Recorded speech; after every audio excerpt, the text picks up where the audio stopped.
discuté des innovations dans les traitements médicaux, nous avons discuté l'avenir des développements académiques et maintenant nous allons discuter passer l'innovation des médicaments. Et pendant la session, nous souhaitons la bienvenue à deux innovatrices pour discuter leur travail, comment elles pensent de leur travail et les implications pour les traitements de cancer futurs basés sur le travail qu'elles font.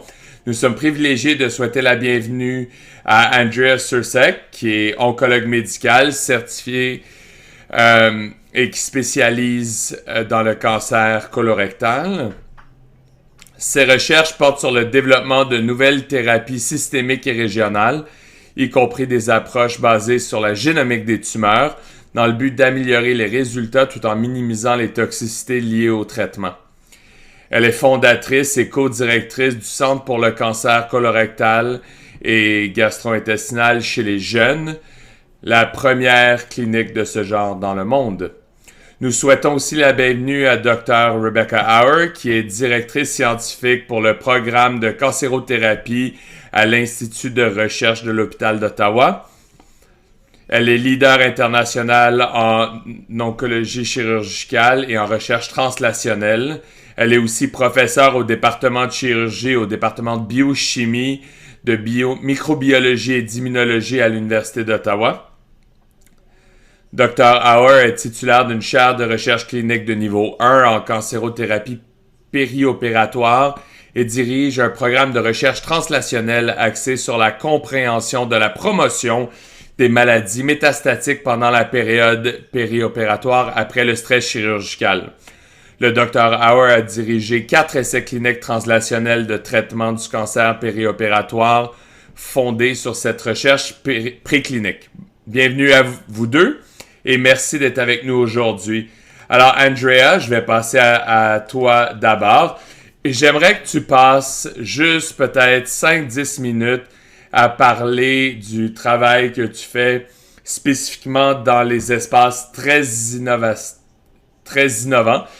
Tu es très reconnu pour un journal qui a été publié récemment. Alors, comment est-ce que tu vois l'avenir de la recherche dans les soins de cancérologie à l'avenir? Oui, merci et merci de m'avoir. Alors, comme tu as mentionné, je spécialise dans le cancer colorectal et j'ai un intérêt particulier pour le colorectal précoce. Alors ça, ce sont les gens qui sont sous l'âge de 50 où l'incidence du cancer du côlon et du rectum, mais plus particulièrement rectum, augmente pour des raisons qu'on ne connaît pas et c'est un phénomène international. Et l'objectif de notre centre, c'est deux. Un, d'aider les patients à naviguer cette maladie, du diagnostic, traitement éventuellement en tant que survivant, mais le deuxième objectif est de vraiment concentrer sur la recherche et identifier l'étiologie derrière cette croissance. Et le deuxième, c'est améliorer les traitements pour les patients qui sont diagnostiqués avec un cancer colorectal. Spécifiquement en cancer rectal, j'ai eu un intérêt dans optimiser la thérapie pour que nous pouvons augmenter les réponses, améliorer les résultats, donc améliorer les taux de guérison, mais aussi améliorer les résultats pour qu'on puisse améliorer la toxicité des traitements curatifs. Alors, vu que le rectum est dans le pelvis, c'est traité avec 3 thérapies. C'est traité avec chimiothérapie et radiation, et ensuite la chirurgie. Et on fait bien avec ça, avec la thérapie trimodale pour la guérison, pour se débarrasser du cancer complètement. Mais les traitements, et spécifiquement la radiation et la chirurgie, ont beaucoup de toxicité. Alors, 30% de nos patients avec un cancer rectal ont besoin d'une stomie permanente, un sac.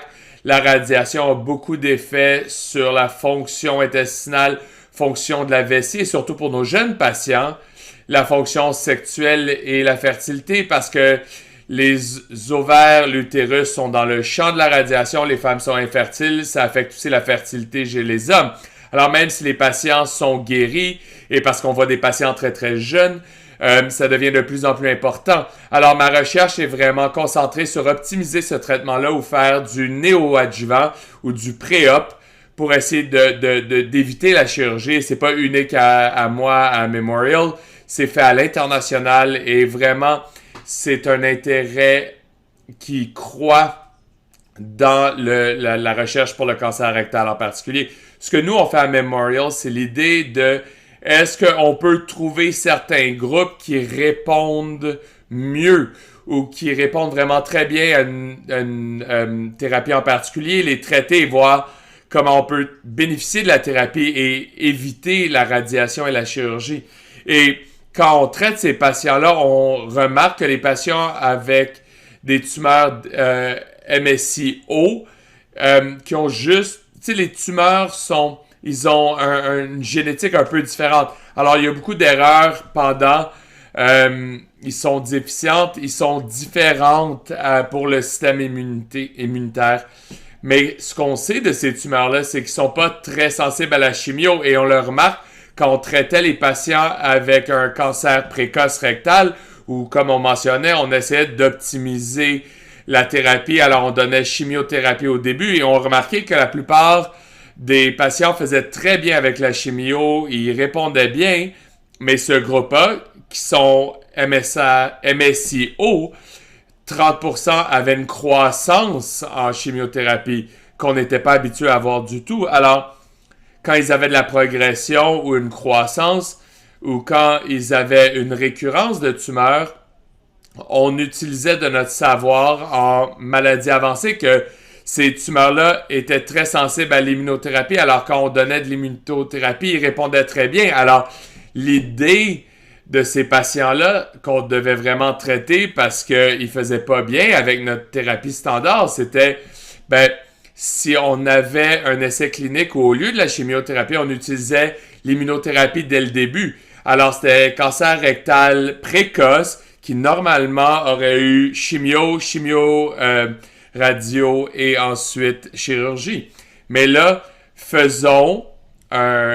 commençons avec un dostarlimab, un PD1, et donnons pour 6 mois. Vérifier très bien sur l'immunothérapie et là, faire une pause et évaluer avec un IRM, endoscopie, colonoscopie, mais juste regarder à la tumeur rectale, regarder la réponse. Et si à ce point-là, il n'y a pas de tumeur qui reste, alors le patient pourrait être mis sur un protocole de gestion non chirurgicale où il ne recevrait pas de traitement, mais il serait suivi étroitement. Après 6 mois, là, il pourrait recevoir le standard de soins, chimio, et là, ils auraient l'opportunité de juste être suivis si la tumeur disparaissait.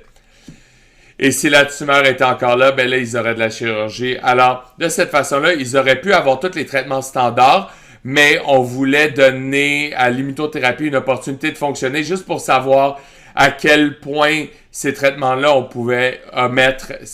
Et ce qu'on a vu, ce qui a été vraiment incroyable, et comme j'ai dit avant, le rêve d'un oncologue, c'est que tous les patients qu'on a traités, qui ont reçu 6 mois de dostarlimab, de l'immunothérapie, n'avaient aucune tumeur qui restait après 6 mois de traitement. Alors, personne n'a besoin de radiation et personne n'a besoin de chirurgie. Alors, ça a vraiment été incroyable. Et surtout pour les patients, parce qu'ils n'ont pas eu besoin de radiation, de chirurgie. Ils ont fait très bien avec le traitement, peu de toxicité, ils se sentaient normal. La plupart ont dit « je me suis pas senti bien comme ça depuis des années » parce qu'ils avaient des symptômes de cancer rectal. Alors, aucune toxicité du traitement. Alors, de retour à leur vie, fantastique. Et ça a été très excitant pour l'oncologie et pour la science parce que c'est la première fois qu'on a été capable de remplacer un traitement définitif qui souvent a besoin de chimio, radio ou chemoradio et chirurgie avec juste un traitement systémique comme l'immunothérapie pour éliminer complètement le cancer. Et donc, ce morceau-là a été très excitant pour nous. On continue l'étude et naturellement, la question clé, c'est pourquoi est-ce que ces tumeurs-là sont tellement sensibles? Qu'est-ce qui est différent avec cette maladie précoce-là? L'environnement de la tumeur qui les rend tellement sensibles à l'immunothérapie parce que, comme j'ai mentionné plus tôt, le traitement fonctionne quand c'est plus avancé, stade 4, mais ça ne fonctionne pas aussi bien. Alors, il y a quelque chose de différent. Alors, il y a beaucoup d'intérêt à identifier c'est quoi et d'apprendre et naturellement l'étendre à traiter les gens qui sont pas juste MSI-O. Et là, additionnellement, ce qu'on fait, c'est MSI-O ne sont pas uniques au rectum. C'est le côlon, n'importe quelle tumeur solide. Alors, l'œsophage, le pancréas, l'estomac, le foie peuvent être MSI-O. Alors, on a étendu l'étude à tous les patients qui sont MSI pour leur tumeur et taux précoce pour essayer de répliquer ceci et juste leur donner l'immunothérapie pour se débarrasser de la tumeur au lieu de la combinaison normale comme la chimio-radio. Alors, très excité pour l'avenir, naturellement, très excité et on a hâte aux autres données puis juste apprendre plus au sujet de la thérapie. Oui, c'est un coup de circuit incroyable et qui a pris beaucoup de place dans la presse médicale et certainement l'étude a eu beaucoup de presse. Et mais il y a une question ici. Alors, quand t'en parles, alors comment est-ce que tu sais c'est quoi les bonnes questions à poser au début? Pourquoi choisir ce chemin-là? Parce que ça vous a amené à un endroit tellement innovant. Et ta passion pour les patients est très claire. Alors, pourquoi ce chemin-là?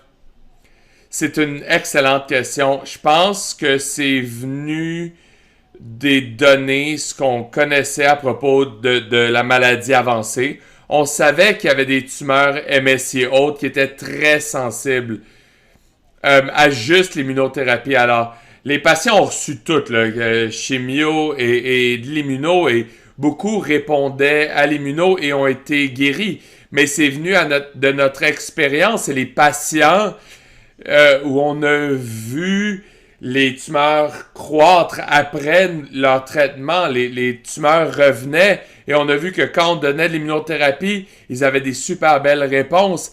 Alors l'idée c'était deux, c'était de un, est-ce qu'on peut optimiser ça, mais combien est-ce qu'on peut en donner? Puis juste étant optimiste, je me dis pourquoi pas, puis je dois dire que j'ai vraiment été soutenu par les collègues en oncologie et radiologie, puis surtout les chirurgiens colorectaux qui ont dit « Ok, oui, on y va, puis on peut appeler une réponse complète, la tumeur est complètement partie, puis on est confortable à voir les patients tous les 4 mois sur le protocole de gestion. Alors, c'est pas solo ici, c'est 100% le conseil de tumeur là, ici. Mais il y a eu un petit peu d'optimisme et juste qu'est-ce qu'on savait de la science qui nous a amené à ce design-là. Oui, puis j'adore comment l'optimisme est le chemin. Puis félicitations sur les résultats. Alors, Rebecca, j'aimerais ça le tourner à toi pour parler un peu de la recherche que toi tu fais, des innovations. Je sais que tu as des diapos. Oui, alors merci pour l'opportunité d'être ici dans la session puis de parler de certaines innovations dans les essais cliniques. Je vais parler d'une plateforme d'essais cliniques qui est très différente, complètement différente de la phase expérimentale, ce qu'on appelle les phases 1. C'est quelque chose de très pragmatique et c'est un essai clinique de phase avancée où on pose des questions standards sur la thérapie. Alors, quelle thérapie est mieux et quelle est plus utile dans la clinique? Et les essais ont tendance à être un peu moins sexy, si vous voulez, pour ce qui est des nouvelles thérapies, mais très important pour les cliniciens et les patients pour comprendre c'est quoi les meilleurs traitements. Alors, prochaine diapo. Alors, on sait qu'il y a beaucoup de défis dans les participations d'essais cliniques. Seulement 5% au moins des patients participent dans les essais cliniques au Canada. Puis je pense que c'est la même chose aux États-Unis. Et pour les parents, les patients chirurgicaux, ce qui est important pour moi, c'est encore moins. Alors ça, c'est vraiment un gros désavantage parce que les patients n'ont pas l'opportunité de participer et les essais cliniques sont pas toujours intégrés dans les soins parce que les donneurs de soins à travers le pays peut-être sont pas aussi engagés. Et les essais cliniques sont très chers, alors beaucoup d'endroits qui sont petits, les hôpitaux non académiques, ne peuvent pas se payer les coordinateurs cliniques, alors ils n'ont pas la capacité. Les chirurgiens, généralement, ne sont pas entraînés pour faire des essais cliniques. Alors ça peut être une barrière aussi. Et on sait que le soin post-op et les résultats sont très variables au Canada et certainement aux États-Unis aussi. Et la morbidité chirurgicale peut être très chère. Alors, prochaine diapo, s'il vous plaît. Alors, une des innovations qui n'a pas été créée par moi, mais créée par un statisticien, Dean Ferguson, et Mark Clement, un oncologue, c'est de repenser la plateforme qu'on appelle la plateforme REACT. Puis ce que ça fait, en fait, c'est évaluer le standard de soins et les thérapies. Alors, quel médicament est mieux pour certaines conditions? Quel traitement est préféré par les patients? Sont très variables au Canada et certainement aux États-Unis aussi. Et la morbidité chirurgicale peut être très chère. Alors, prochaine diapo, s'il vous plaît. Alors, une des innovations qui n'a pas été créée par moi, mais créée par un statisticien, Dean Ferguson, et Mark Clement, un oncologue, c'est de repenser la plateforme qu'on appelle la plateforme REACT. Puis ce que ça fait, en fait, c'est évaluer le standard de soins et les thérapies. Alors, quel médicament est mieux pour certaines conditions? Quel traitement est préféré par les patients? Alors, il faut qu'il y ait de l'équipoïse clinique ici. Alors, prochaine diapo. Alors, comme discuté, les essais cliniques traditionnels sont en fait très... beaucoup de fardeau. Patient est d'accord, il y a un coordinateur qui arrive, il signe un document de 20 pages, ensuite le traitement est administré à l'intérieur d'un hôpital, plusieurs visites, le coordinateur revient et ramasse les données. Et ça, c'est très important pour les phases précoces, pour avoir toutes les vérifications, la sécurité, mais pour les essais plus avancés, plus tard, la plateforme a été créée pour éviter. Alors, nous avons un consentement oral. Alors, ils ne signent pas, c'est juste documenté dans leur dossier qu'il y a eu un consentement. Ensuite, la randomisation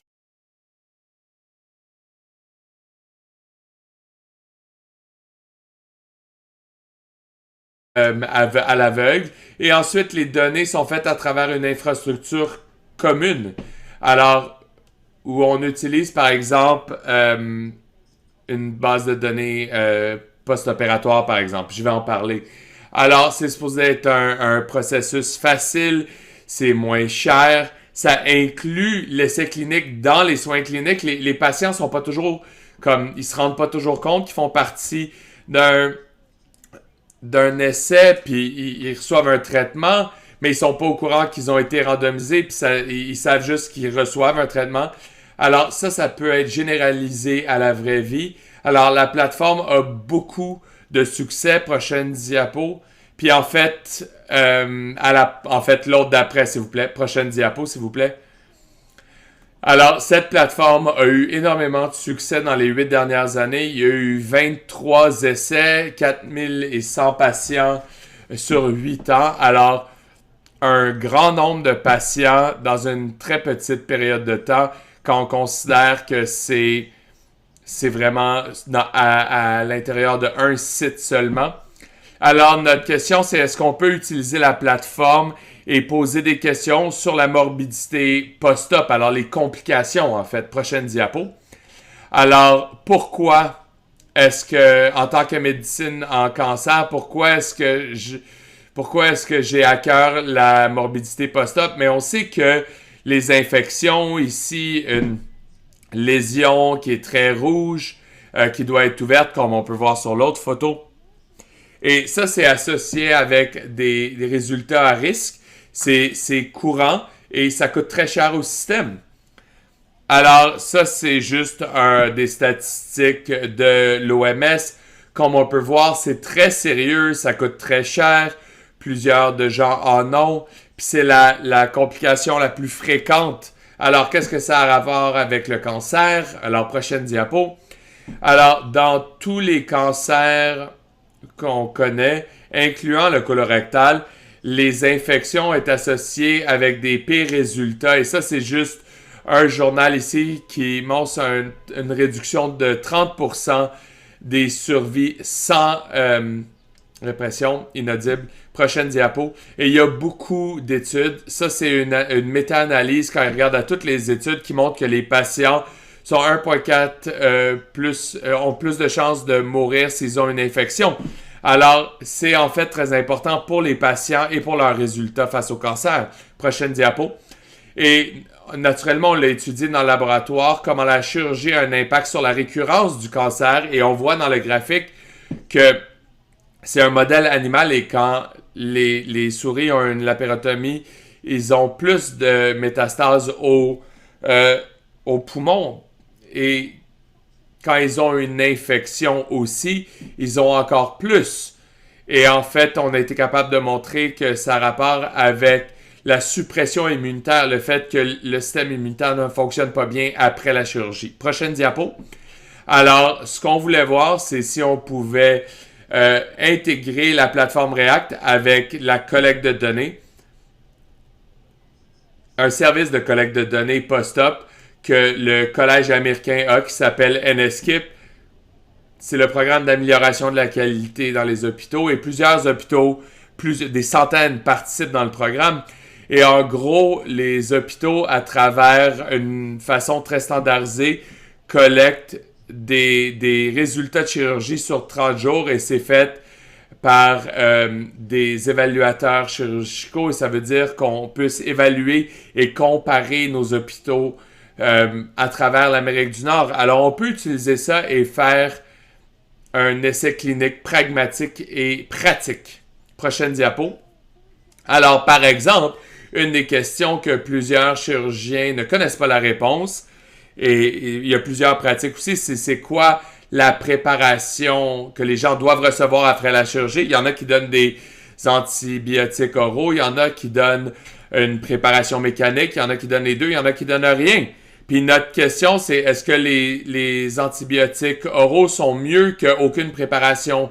Et il y a eu beaucoup d'études ici, et ça peut vous montrer, ça va vous montrer combien il y en a. Puis il y a juste eu une étude qui compare, et c'était une petite étude en Espagne qui compare les antibiotiques à rien. Mais sinon, c'est une question qui n'a pas été posée. En fait, prochaine diapo. Désolé, la prochaine diapo. Alors, on voulait essayer en premier, je pense qu'il faut continuer de peser pour l'animation. Alors, l'étude de faisabilité pour savoir si on pouvait utiliser la plateforme React de cette façon-là. Alors, on a pris des patients qui avaient une chirurgie dans un de nos deux sites. On les a randomisés au téléphone pour savoir s'ils allaient avoir antibiotiques oraux ou aucune préparation du tout. Prochaine diapo. Et on a utilisé le même processus que la plateforme React. On a intégré le consentement oral, on a randomisé immédiatement au téléphone et ensuite on a utilisé la base de données pour collecter toutes les données des participants. Et alors, c'était collecte de données automatisée. Prochaine diapo. Alors, résultat primaire et continuer d'avancer dans l'animation, s'il vous plaît. Alors, si on pouvait inclure 80% des patients qui étaient éligibles pour l'essai, ça veut dire 8 sur 10 patients qui étaient éligibles ont décidé de participer. Et là, 8 sur 10 qui ont dit qu'ils allaient participer ont adhéré au bras dans lequel ils étaient. Et le résultat secondaire, c'est combien ont été perdus au suivi. On voulait prouver qu'on avait 90. Et naturellement, dans la plus grosse étude, on regarde réduction des complications, de résistance aux antibiotiques, etc. Qualité de vie. Alors, voici l'étude de faisabilité. Alors, ça a été fait sur un peu moins d'un an, puis on a été capable d'inclure, on avait 74 éligibles qui se sont présentés, on a inclus 67. Alors, on avait 90% d'inclusion et 90% d'adhérence. Alors, la majorité des patients, 94%, ont adhéré dans le bras dans lequel ils étaient inclus.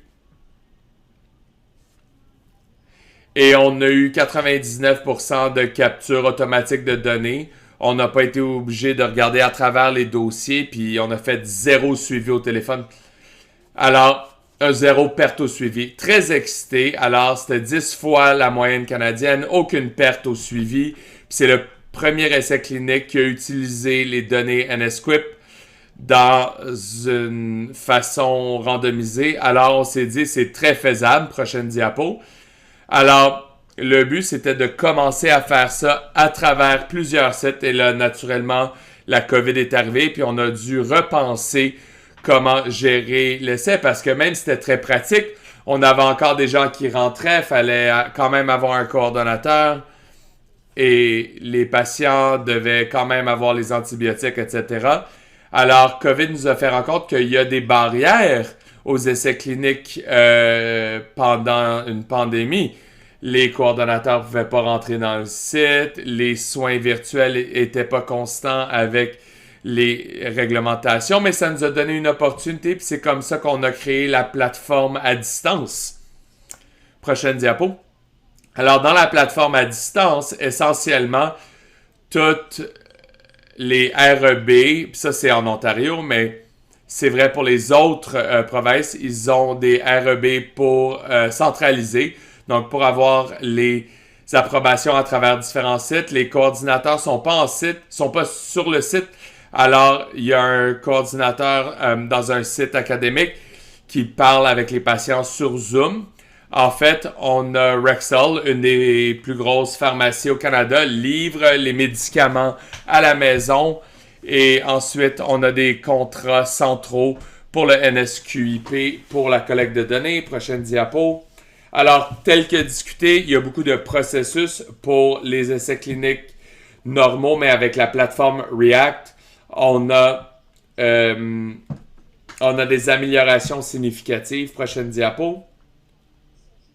Alors, voici, on a l'intégration du consentement, coordination virtuelle, et ensuite livraison à la maison et collecte de données automatique. Alors, ça a vraiment simplifié l'approche. Prochaine diapo.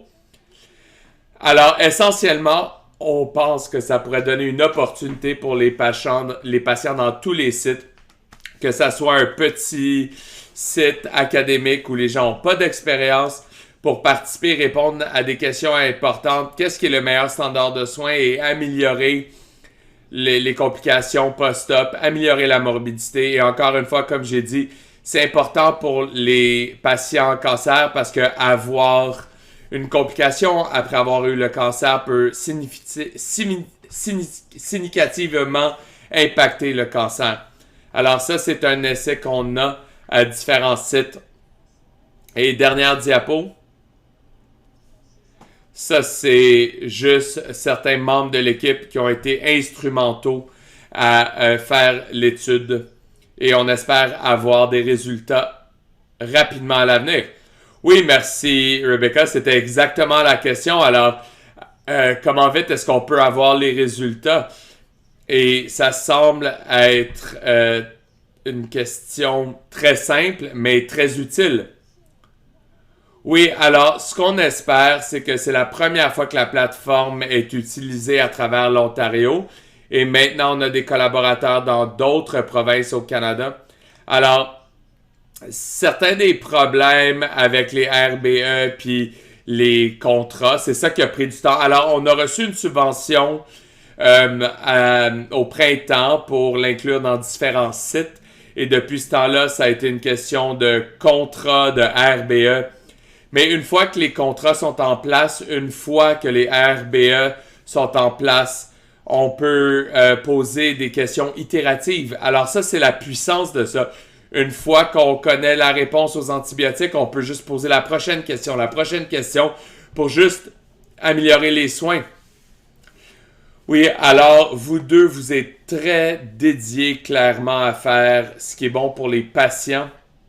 Alors, de votre perspective individuelle, je serais curieux de comprendre comment certaines des innovations, tu sais, des approches novatrices, plus que juste les nouveaux traitements, comment ça surmonte beaucoup des barrières. Alors, c'est quoi votre processus pour engager les patients, les groupes de patients pour définir votre travail?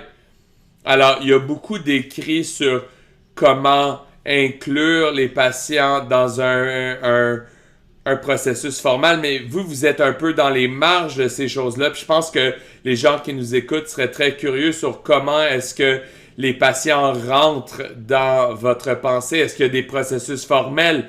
Est-ce qu'ils vous ont aidé à définir les questions? Andrea, peut-être je pourrais commencer avec toi? Oui, puis en fait, je pense que naturellement, les patients sont critiques. Sans les patients, on ne peut pas faire la recherche pour aller de l'avant. Puis pour nous, certains défis, c'est vraiment juste en termes de donner le mot que ça existe. Recruter les patients, c'est toujours incroyablement difficile. Et je pense que le travail de Rebecca est magnifique dans le sens où c'est pour les patients, mais aussi pour les chercheurs, d'être capable d'avoir une plateforme unifiée parce que beaucoup de nos patients, et nous, on a de la difficulté à mettre les patients sur les bons essais, savoir que c'est disponible, connaître les résultats. Les patients, ils rentrent. Ah, j'étais sur une étude, on peut pas trouver c'est quoi l'étude. Alors, juste un processus uniforme, unifié qu'on peut utiliser, qui sauverait du temps et, encore plus important, nous aiderait à identifier quel patient aller à quel essai d'une façon encore plus simple, qui sauve du temps. Puis c'est ça qui est important pour eux. S'ils sont éligibles, c'est là qu'ils doivent aller. Alors, quelque chose comme ça est fantastique. Et on a un peu de ça aux États-Unis, mais pas vraiment. C'est un peu comme un no man's land où, OK, on n'a pas un essai ici, mais peut-être quelque part d'autre, mais on n'a pas le mécanisme pour être capable de vraiment dire aux gens où aller. Même mes propres patients. Alors ça, c'est un immense défi pour nous. Mais aussi, améliorer ça changerait les choses de façon critique.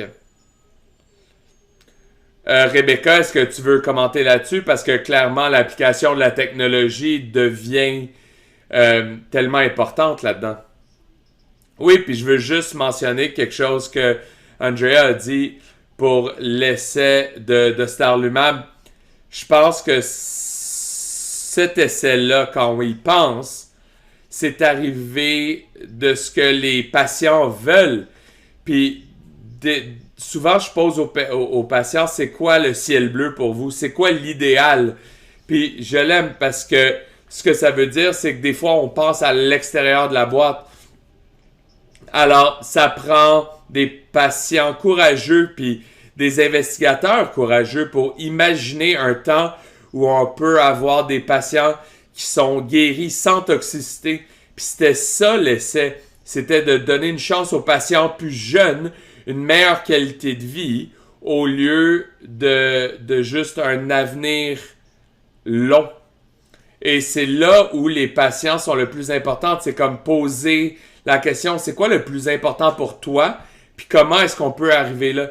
Puis pas penser aux gains en étapes. Je pense que les patients, ils ont plus tendance à prendre des gros, tu sais, comme un 10% de chance d'une guérison versus 80% de chance de 5 mois de plus. Puis les médecins, souvent, ils ont moins tendance à vouloir jouer sur ces petits pourcentages-là. Alors, la plateforme React a vraiment été créée par Dr. Mike Clemens, qui est un oncologue en cancer du sein, parce que les patients lui disaient « Comment est-ce que c'est possible que tu sais pas c'est quoi qui est le plus efficace? » Puis je me souviens pas du contexte, mais il s'est rendu compte que c'était quelque chose d'important. On doit le savoir. Les patients méritent de savoir c'est quel traitement qui est le meilleur. C'est comme ça que la plateforme a évolué. Oui, définitivement, Andrea, c'est un essai. Mais aussi, c'est encore plus, c'est innovant. Puis ça demande une différente façon culturellement de pouvoir poser ces questions-là. Et tu as parlé de ton équipe, et je suis curieuse de comprendre comment ton équipe est arrivée à ces conclusions-là. Parce que des fois, on est très arrêté dans les façons dont on fait les choses. Oui, absolument. Puis pour nous, c'était vraiment le design de l'essai, puis de le passer à travers les processus qu'on avait besoin pour les revues institutionnelles, pour dire que oui, c'est sécuritaire, c'est scientifique, et ensuite on va au FDA avec la même proposition. Alors, il y a eu beaucoup de va-et-vient, beaucoup de discussions avec nos équipes, et juste pour s'assurer que tout le monde était confortable avec. Mais comme j'ai mentionné, à Memorial, on était très concentré, notre tumor board, notre équipe en colorectal, très concentrée sur l'approche d'optimiser le néoadjuvant, le pré-op, sélectionner les patients, une approche personnalisée pour le cancer rectal, ce qui n'est pas vrai pour chaque institution. Alors certainement, ça nous a aidé à avoir l'approbation pour l'essai et que tout le monde soit d'accord et qu'on soit tous confortables. Merci. Alors, il semble qu'on a perdu Rebecca. Oui, désolé, on te perd. Alors, je pense qu'on va faire maintenant, c'est de fermer la session. Et je pense que les deux sont revenus. Et on va commencer le question-réponse. Et on va laisser les questions ouvertes aux gens qui écoutent. Alors, merci beaucoup. Ouais, je suis ici avec Andrea qui a gracieusement accepté de revenir pour un question-réponse aujourd'hui, ce qui est fantastique parce qu'on a tellement de super questions à propos de ton travail. Et naturellement, il y a eu tellement de publicité là-dessus récemment. Alors, encore une fois, merci beaucoup. Je vais commencer avec la première question, vu qu'on a seulement quelques minutes ici, et je vais la lire verbatim. Alors, dans l'étude sur le cancer rectal, pourquoi est-ce que dostarlimab a été utilisé au-dessus d'autres traitements? C'est une super question. On a simplement choisi dostarlimab parce que la compagnie qui était propriétaire du, du, euh, du médicament qui s'appelait Tisaro, qui a été acheté par GSK, ont décidé de prendre une chance sur l'essai. On l'a discuté avec plusieurs autres compagnies pharmaceutiques et on croyait pas que c'était ce médicament. On voulait un agent unique, on voulait un inhibiteur du PD1. On a parlé à d'autres compagnies et ce n'était pas, ça faisait pas partie de leur priorité de développement. C'est pour ça qu'on a commencé avec Dostarlimab. Oui, OK, alors c'était très simple. Alors, il n'y avait pas une grande. Ben, il y a des défis quand c'est un essai initié par les enquêteurs. C'est définitivement une leçon pour moi. Ça prend de l'effort. Encore une fois, sur le thème, dans votre étude, la question ici est, c'est, c'est quoi la réponse aux critiques qui ont dit que le 100% de rémission est là parce que c'était un petit échantillonnage? Euh, Je comprends le point. La distinction que je ferais, c'est que la différence ici, c'est que c'est un petit échantillonnage, mais c'est chaque patient. En fait, on a demandé à un statisticien, c'est quoi les chances d'avoir 100% dans chacun des patients à 14 patients quand on a présenté les données. C'était 1 sur 1 trillion. Ce que je ne peux pas comprendre, mais c'est basé sur l'historique des réponses, même dans cette population-là. Donc oui, c'est une petite étude, mais le 100%, chacun des patients est vrai, est vrai. Oui, et basé sur les conversations, vous voulez étendre la réponse, peut-être juste parler des prochaines étapes? Oui, absolument. On a déjà commencé l'étude à 100 patients et on a ouvert une deuxième cohorte pour tous les MSIO, tumeurs solides, incluant œsophage, gastrique, pancréatique, toutes les tumeurs qui sont localement avancées et MSIO, les patients sont éligibles 6 mois de Starlumab. Et l'objectif ici, c'est de voir si on peut reproduire et peut-être omettre certains standards de soins parce que certains, par exemple le cancer de l'estomac, la chirurgie est efficace, mais c'est très morbide. Alors, le but, c'est de voir si on peut avoir les mêmes réponses ou on serait capable de aussi juste observer le patient. Parfait. On a seulement quelques moments qui nous restent, mais je sais que tu es très fier du travail que tu fais avec le centre de cancer colorectal chez les jeunes. Et je sais que nos spectateurs aimeraient entendre parler de ce qu'on pourrait s'attendre du centre, les efforts, les priorités sur lesquelles vous vous concentrez ou vos espoirs. Oui, et merci pour la question. J'adore en parler. C'est tellement important.